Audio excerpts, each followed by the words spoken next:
കംസൻ അപ്പോൾ 10 ദിവസത്തിനകം ജനിച്ച കുഞ്ഞുങ്ങളെ മുഴുവൻ കൊന്നെടുക്കുന്നതിനായി കിങ്കരന്മാരെ നിയോഗിച്ചു. ഇവിടെ കംസനെ 2 അവസ്ഥകളിൽ വിവരിച്ചിരിക്കുന്നു. മരണപാശത്താൽ ചുറ്റപ്പെട്ട കഴുത്തോടു കൂടിയവൻ, അതായത് ആസന്ന മൃത്യു എന്നതാണ് ഒന്ന്. രണ്ടാമത്തത് ഉത്തമദ്വേഷി എന്നതാണ്. ഉത്തമന്മാരെ പരിപാലിക്കുകയാണ് രാജധർമ്മം. അതിന് വിരുദ്ധമായാണ് കംസൻ ഇവിടെ പ്രവർത്തിക്കുന്നത്. മായാവികളായ അസുരന്മാരെ സജ്ജനങ്ങളെ ഉപദ്രവിക്കുവാൻ ആജ്ഞ നൽകിക്കൊണ്ട് പറഞ്ഞുവിട്ടു.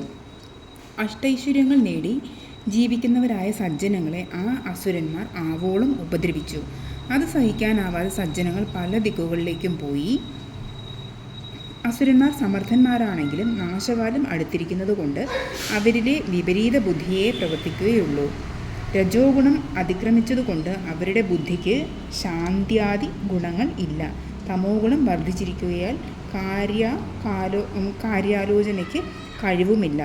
എന്നാൽ ഈശ്വരനിൽ സർവവും സമർപ്പിച്ച് ജീവിക്കുന്ന കേശവ ഭക്തന്മാർക്ക് സുഖം ലഭിക്കുന്നു. അവർക്ക് വിഭ്രമം ഇല്ല. ഞാൻ അന്യൻ എന്നും മറ്റുമുള്ള ഭേദചിന്തയില്ല.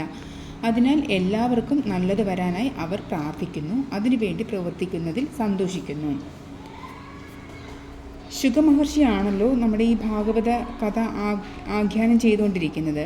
പരീക്ഷിത്ത് രാജാവിൻ്റെ ജിജ്ഞാസാഭരിതമായ മുഖവും കണ്ടുകൊണ്ട് സന്തുഷ്ടനായി ശ്രീകൃഷ്ണൻ്റെ പാതാരവിന്ദങ്ങൾ ധ്യാനിച്ചുകൊണ്ട് കൃഷ്ണചൈതന്യമാകുന്ന അമൃത് നുകർന്ന് ആനന്ദചിത്തനായി ശുഗമഹർഷി കഥാവ്യാഖ്യാനം തുടരുന്നു.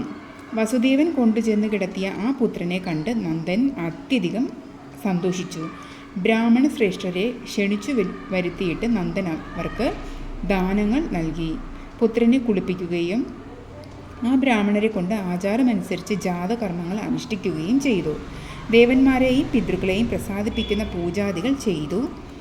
പിന്നെ പശുക്കൾ, വിശേഷ വസ്ത്രങ്ങൾ, ധാന്യങ്ങൾ മുതലായവ യഥോചിതം ബ്രാഹ്മണർക്കും മറ്റും ദാനം നൽകിയും നന്ദൻ സന്തോഷിച്ചു. പുത്രലാഭം മൂലം നന്ദൻ അനുഭവിക്കുന്ന ആനന്ദാതിരേകമാണ് ഇനിയും വിവരിക്കുന്നത്. ധാരാളമായി ദാനകർമ്മം അനുഷ്ഠിക്കുന്നതിന് നന്ദൻ ഉത്സാഹം കാണിക്കുകയും ചെയ്യുന്നു. 20,000 പശുക്കളെ ബ്രാഹ്മണർക്ക് ദാനം നൽകി. ദാനകർമ്മം കൊണ്ട് ഏതൊരാളുടെയും മനസ്സ് ശുദ്ധമായി തീരുന്നു. ബ്രാഹ്മണർ അതിദിവ്യരാണ്. അസുരഭാവം അവരെ തീണ്ടുന്നതേയില്ല. പിതൃക്കൾക്കും അഗ്നി മുതലായ ദേവന്മാർക്കും താപസ പ്രമുഖർക്കും അവർ പ്രിയങ്കരാണ്. അവർക്ക് സമ്പത്ത് നൽകുമ്പോൾ സമ്പത്ത് തന്നെ ശുദ്ധീകരിക്കപ്പെടുന്നു.